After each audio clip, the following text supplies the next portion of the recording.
Well, hiya, Toots. It's me, Brad, aka your Drama Queen 1014. Hello, all my gals and pals, and thank you for coming back to the Warehouse. Now, what are we here to do today? We are here to review the fashions of the runway for season 13, episode 10. Now, the category was Freaky Friday, where the queens had to pair up and each of them had to make over each other. So this essentially was the makeover challenge due to COVID and all that stuff. This was an interesting twist on a makeover challenge, and I hope they get to do it again because that shows more branding, more of their style, but on a different person, because you got to sell it on a different person. All right, let's just get into it. So the pairs are as follows: Rosé and Tita Burnter, Denali and Olivia Lux, Utica Queen and Simone, and then Candy Muse and Mac. All right, so let's discuss the first pair down the runway, and that was Rosé and Tita Burnter. So the way that I am judging this is, so for instance, we're gonna do Rosé and Tina Burner first. I'm going to judge Tina Burner on Rosé. First on the runway was Miss Rosé, painted by and styled by Tina Burner, and I gave this one a snooze. Now, I gave this one a snooze because I feel like the whole housewife thing has not only been seen quite a few times on Drag Race itself, but from Tina Burner, we've seen this from her. It's expected. So I had to give it a snooze. Plus,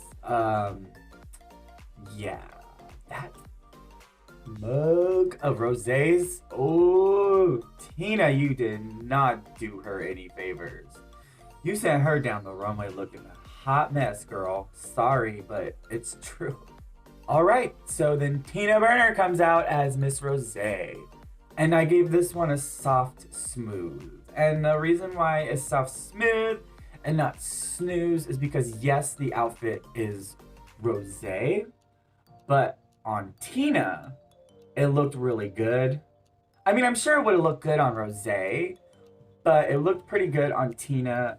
I wish there was something bigger on the bottom to balance the big top that she had with the shoulders or the arms. But Rosé did a really good job on the makeup. I was like, ooh, Tina should paint her face more like that. But like underneath the eyes were like, there's like hardly anything like under here. But if you just like finish that up with a quick liner, it would have been good. All right, let's move on to the next pair. And that is Miss Olivia Lux and Miss Denali. So Olivia Lux came out as Denali. So I'm going to be giving Denali a snooze. Now I'm giving this one a snooze because when she turned around the corner and came down the runway, Olivia, I was like, okay, first of all, we've seen this look on your entrance look. Same wig, same dress, same everything. And honestly, on Olivia, it looked a little bit frumpy and smaller, if that makes sense. Like, it looked like it was shrunk on Olivia, and I just really didn't like it. And the hair line again was a problem. The makeup was okay. So yeah, sorry Denali, but I'm giving you a snooze. Next down the runway was Denali as Olivia Lux. I'm gonna give Olivia Lux a safe smooth, is because I really love the dress. I thought it was really cute. It was very elegant, very ballroom, pageant, and it was a nice color. However, the makeup was a little rough. And another reason why it's a soft is because the whole time that Olivia Lux has been on the season of Drag Race, since they had to pretty much show their brand on a different person, I don't feel like she's been selling this brand on Drag Race, what she's presented. I feel like, yes, outside of the competition, yes, that's her brand. But what she's presented so far, it's not. So I understood the look, but I don't really feel like it met her brand too much. So yeah, soft smooth. Let's move on to Miss Simone and Miss Utica Queen. So Miss Simone comes out in a Utica look, and it was fabulous. I thought Simone did a really, really good job. Not only selling it, but she looked really amazing too. Yes, it's a little unexpected for Simone. However, if she came out in this on her own, I wouldn't really be surprised too much. But I liked it. I loved the concept of the movement with the dress and the body meat underneath. The wig and the accessories were right, and she looked really amazing. Then we have Miss Utica Queen come out as Miss Simone. And I'm going to give Simone a smooth. I'm giving it a smooth because it looked really good on Utica, even though she was really worried about what she was worried about, portraying that type of outfit and character. She got past that and sold it down the runway, sold it like how Simone would have sold it. The outfit looked great. I can't clock it. Baps is an amazing movie. I love that movie. It's such a good movie. And even the fashion, like the fashion in Baps is like so bad that it's good, which is this. But this is okay for a RuPaul's Drag Race runway. However, I love that look. I'm gonna give that look a smooth even in Baps. But yeah, it's a smooth and we don't really need to explain why.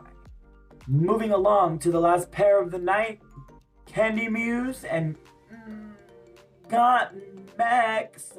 So Candy came out looking like Got Mick. And I'm gonna give Got Mick a smooth for this because it was definitely Got Mick. Her brand was there. And I was a little worried about the whole pimple nipple thing on Candy. But honestly, with the whole look, it looked good on Candy. I didn't really have a problem with the makeup. I thought Candy looked good. And Candy should explore Got Mick's creativity sometime because she looked good and Got Mick's stuff. I liked it. The last queen of the night, Got Mick. So Got Mick came out looking like Candy. And I'm giving Miss Candy a soft snooze because I know she said Tina Burner doesn't own flames. I get that. However, nothing about fire or those colors have fit her brand since she's been there. Was it a good outfit?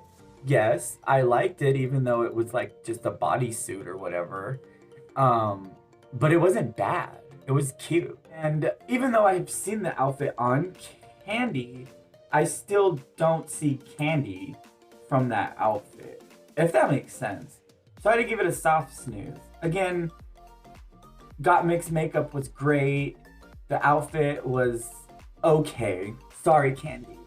So that brings us to the segment of our favorite look and worst look of the night. So my favorite look of the night is probably gonna have to go to...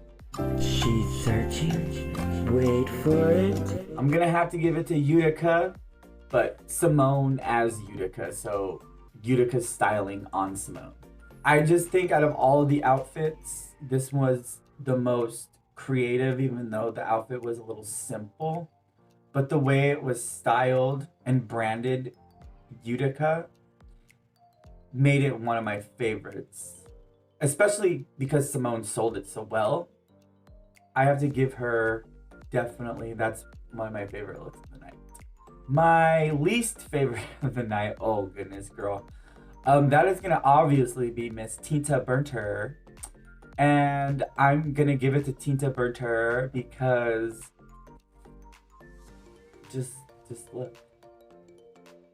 Do we really have to discuss anything further? So yeah, That's the best. That's the worst. Who did you guys like on the runway? What was your favorite look? What was your least favorite look? What did you think of this category?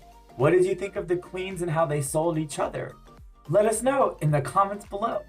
All right, my gals and pals. That wraps up RuPaul's Drag Race Season 13, Episode 10.